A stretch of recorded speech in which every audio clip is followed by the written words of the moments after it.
Good morning, শুভ সকাল। আশা করি সবাই ভালোই আছো, আমরাও ভালোই আছি। আর আজকে সকাল ওঠার কারণ হচ্ছে আমরা আজকে ঘুরতে যাব মানে শিব বাবার মাথায় জল ঢালতে যাব।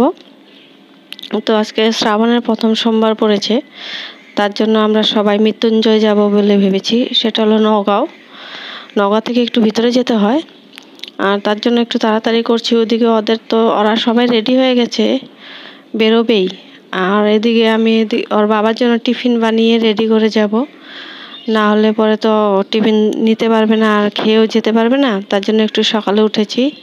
আর এদিকে দেখো আমরা রেডি হয়ে নিয়েছি, বেরোবো। আর আমার মেয়ে আর্ট করতে বসেছে, বলে মা কপি নিয়ে যাব, আমি পেন্সিল নিয়ে যাব, কালার পেন্সিল দাও আমাকে। তা আমি বললাম এগুলো নিয়ে গিয়ে তুই করবিটা কি, কোথায় আর্ট করবি তুই বসে বসে? বলে বাসে আর্ট করব আমি। তো জিদ ও বায়না করলো ওটা নিয়েই যাবে। তারপর আমি বললাম ঠিক আছে নিয়ে নে।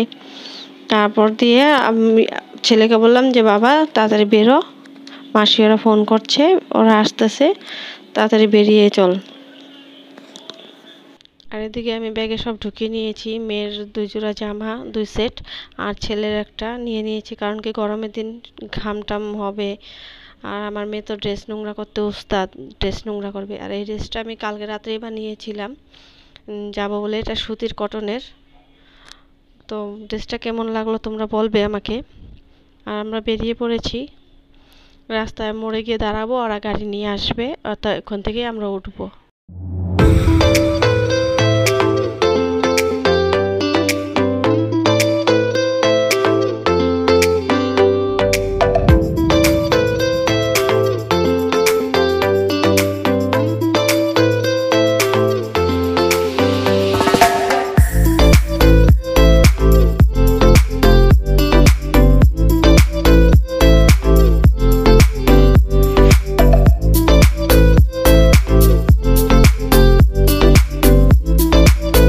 বাস এসে গেছে, আমরা উঠে গেলাম মানে কি এখানেও একটা কাহিনী। ওরা কি করছে, আমাদের রাস্তায় না দাঁড়িয়ে একটু আগে এসে দাঁড়িয়েছে। ওরা ভুলে গেছিল যে আমরা উঠবো। তো ওরা ওইদিকে দাঁড়িয়ে তারপর আমাদের ডাক দিল, আমরা উঠলাম।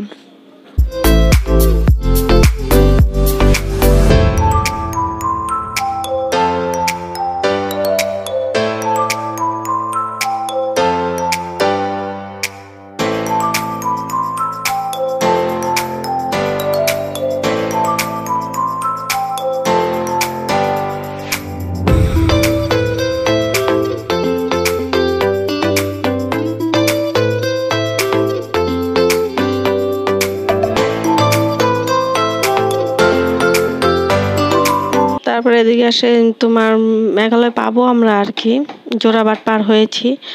মেঘালয় পেতে আর 5 মিনিটের মতো লাগবে। এদিকে এসে গাড়ির তেল শেষ হয়ে গেছে। তো ড্রাইভার আর লক্ষ্য করেনি, কারণ কি মিটারটা নষ্ট, তেলের দেখবে কিভাবে, তার জন্য। আর ও ভেবেছিল নাকি মেঘালয় গিয়ে তেল ভরবে, একটু পয়সা কম পড়বে আর পয়সাটাও নিতে পারবে, জানি না কি ভেবেছিল। তারপরও আমাদের এখানে বললো তোমরা দাঁড়াও, আমি ওই দিক থেকে তেল নিয়ে আসি। তো সামনে আর একটা তেলের এসেছিলো, বালতিতে নিয়ে ওই যে নিয়ে এসে ভরছে। আর এদিকে আমরা দাঁড়িয়ে একটু ফটো টটাও তুলে নিলাম।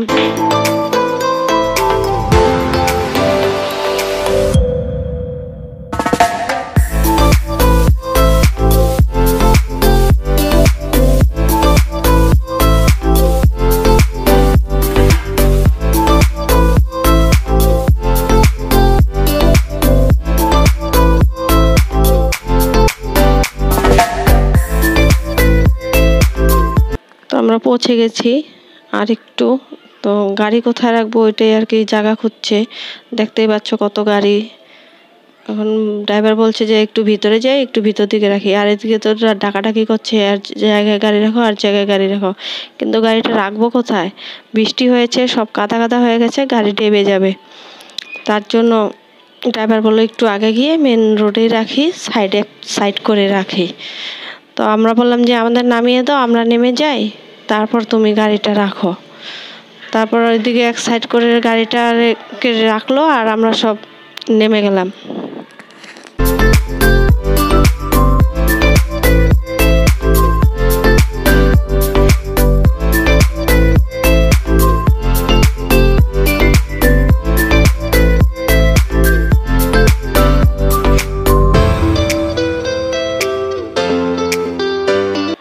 কিছু লোকদের লাইনে দাঁড়া করিয়ে আমরা বাটা আনতে গিয়েছিলাম, বাটা নিয়ে আসলাম। আর এদিকে দেখতে পাচ্ছ কত লাইন, অনেক বড় লাইন, পিছনে আমাদের পিছনে অনেক বড় লাইন। তো আজকে একটু বৃষ্টি বৃষ্টি ভাব, ম্যাগ ম্যাগ করে আছে, আর বৃষ্টি হয়েছেও। এখন রোদ নেই, বৃষ্টিও নেই, কিন্তু তথাপিও একটু হালকা গরম তো থাকবেই, গরমের দিন তো গরমটা আছে, কিন্তু রোদটা থাকলে আর আমরা দাঁড়াতে পারতাম না।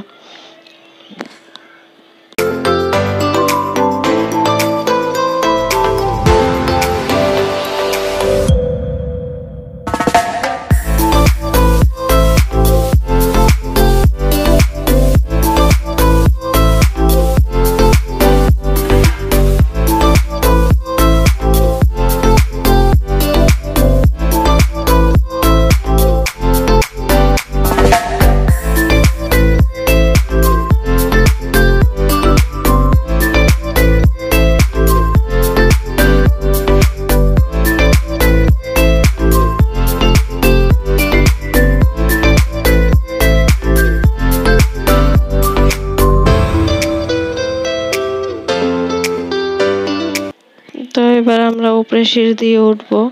তো এদিকে আমার ছেলে অনেকটা আগেই চলে গেছে, কারণ কি এদিকে লাইন দুইটা, তারপর মেন জায়গায় এসে লাইনটা এক জায়গায় হয়ে যায়, এদিক থেকে আধা মানুষ ঢুকে, এদিক থেকে আধা মানুষ ঢুকে।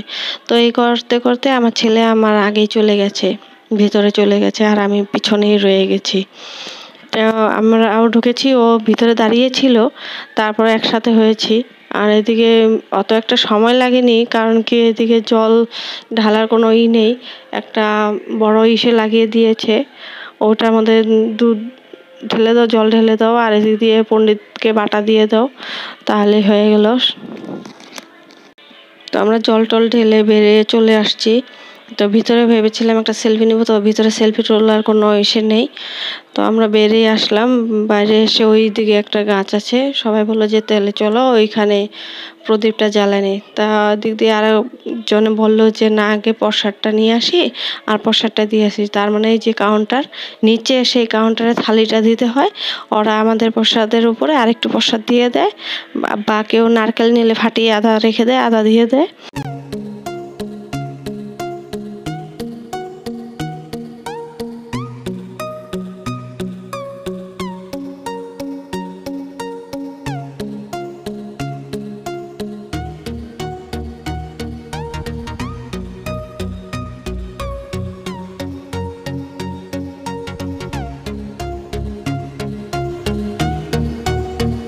তো ওদিক থেকে প্রসাদ নিয়ে আমরা সিধাই গাছতলায় এসে পড়েছি প্রদীপ আর ধূপকাঠি জ্বালাতে।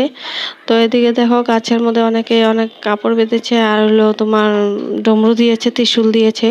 আর এখান থেকে আমার মেয়ে কি করেছিল, একটা ত্রিশূল নিয়ে নিয়েছে। আমি বললাম রেখে দে, বলে যে না আমি নিয়ে নেবো। তো এদিক দিয়ে আর ওরা এদিকে ঘোরাঘুরি করছে, বললো যে চলো ওইদিকে যাই। তো আমি বললাম চল যাই ওইদিকে। তো এদিকে আমরা ফটো তুলছিলামই, আর এদিকে একটা লোক এসে বলে যাও ভোগের প্রসাদ দিচ্ছে, প্রসাদ খেয়ে আসো। তো আমরা এদিকে তাড়াতাড়ি করে চলে আসলাম, যে এদিকে প্রসাদ দিচ্ছে যখন, প্রসাদ একটু খেয়ে নেই, তারপর হোটেলে যা খাবো। তো দেখতেই পাচ্ছ কত বড় লাইন। তো এদিক দিয়ে কি করছে আমার মেজদি আর ওরা মাঝে মাঝে ঢুকে গেছে। তা আমি বললাম তোরা ঢুকলেই হবে, আমি এর দরকার নেই, একটা হলেই হবে। তো মেজদি দুইটা নিয়ে আসছে, একটা আমার মেয়েকে দিয়েছিল, মেয়ে তো খায়নি, এর ছেলে আর আমি খেয়ে নিয়েছি।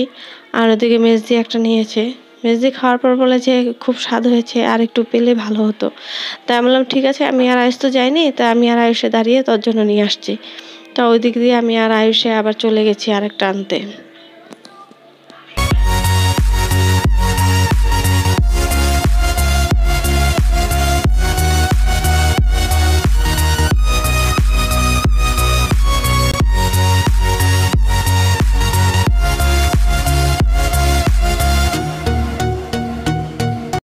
তো আমরা প্রসাদ টসাদ খেয়ে সবাই মন্দির থেকে বেরিয়ে গেলাম। তো সবাই বলছে চলো এখন হোটেলে যাই একটু কিছু খেয়ে নিই।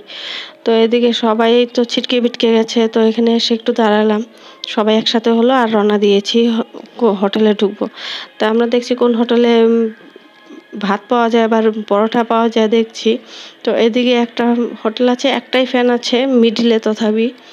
আর এই যে আমরা এসে ঢুকেছি, আর ওইদিকে যে আছে ওইগুলোতে ফ্যান নেই, তার জন্য ওদিকে আর ঢুকিনি। তো এদিকে ঢুকে সবাই পরোটা পুরি এগুলো নিয়ে নিল, আর আমি নিয়ে নিলাম আমার মেয়ের জন্য ভাত। তো মেয়ে তো সকালে একটু ম্যাগি খেয়েছিল, তার জন্য আমি একটু ভাত নিয়ে নিয়েছি আর ওরা পরোটা নিয়েছে। মেয়েকে আমি ভাত খাইয়ে দেবো আর ওখান থেকে আমিও খেয়ে নেব। তো ছেলেকে বললাম বাবা একটু পরোটা আমাকে দে তো।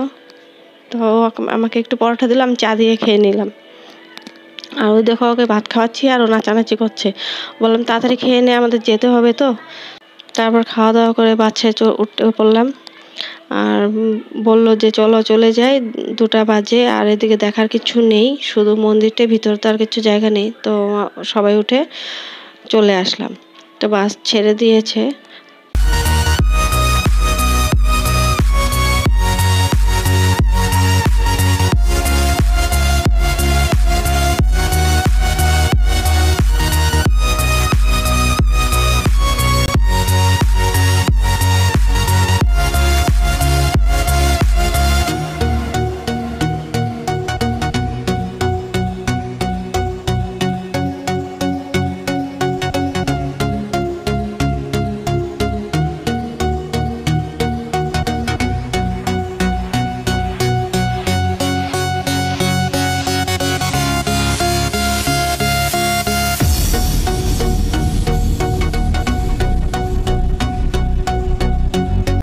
মুড়িগাঁও পার করে এসে এদিকে একটা হোটেলে দাঁড়ালো।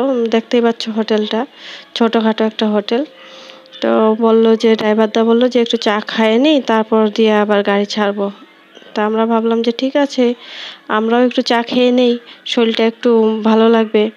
তো তার জন্য সবাই নেমে আসছি চা খেতে। আর আমার মেয়ে ওখানে বাসে বসে ঘুমাচ্ছে, আর আরেকজন আছে, আমার ছেলেও ভিতরে বসে আছে। আর চাটা খেয়ে আবার গাড়িতে চড়ে গেলাম আমরা, গাড়ি ছেড়ে দিল।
আমাদেরকে আমাদের রাস্তা নামিয়ে দিল। আমরা রাস্তা ক্রস করে বাড়িতে ঢুকে গেলাম আমরা।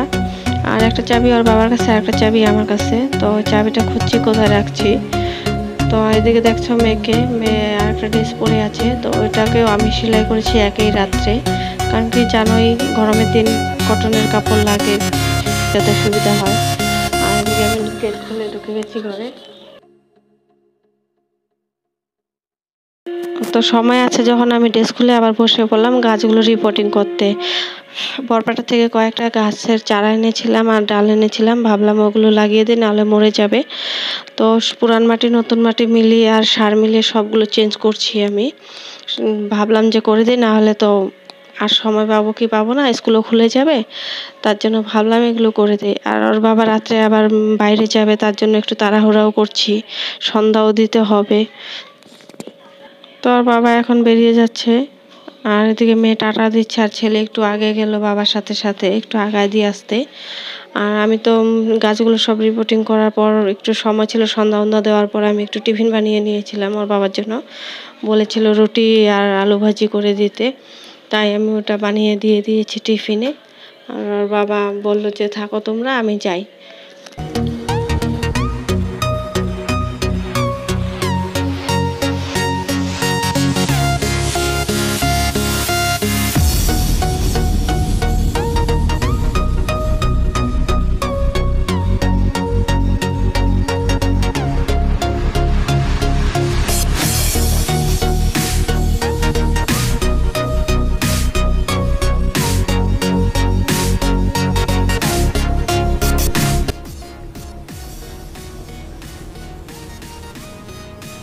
সব কাজ আমার ফিনিশ, রান্নাঘর পরিষ্কার হয়ে গেছে, বাসন ধোয়া শেষ, শুধু রয়েছে হাঁড়ি আর কড়াইটা, ওটা রাত্রে ধুতে নেই, তার জন্য ধুইনি, সকালে ধুবো। এদিকে ফ্লোরও মোছা হয়ে গেছে, সব কিছু হয়ে গেছে। আর এদিকে দেখো আমার মেয়ে আমার অপেক্ষা করতে করতে ঘুমিয়েই পড়েছে, কারণ কি আজকে খুব টায়ার্ড ছিল, অনেক দুষ্টামি করেছে, তার জন্য আর আমার ইন্তজার করেনি, ঘুমিয়ে পড়েছে।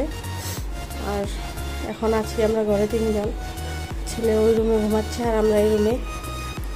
তো ব্লগটা কীরকম লাগলো বলবে, আর সাবস্ক্রাইব করবে, লাইক করবে, কমেন্ট করবে, তাহলে খুব ভালো লাগবে। এখন tata, bye bye, good night.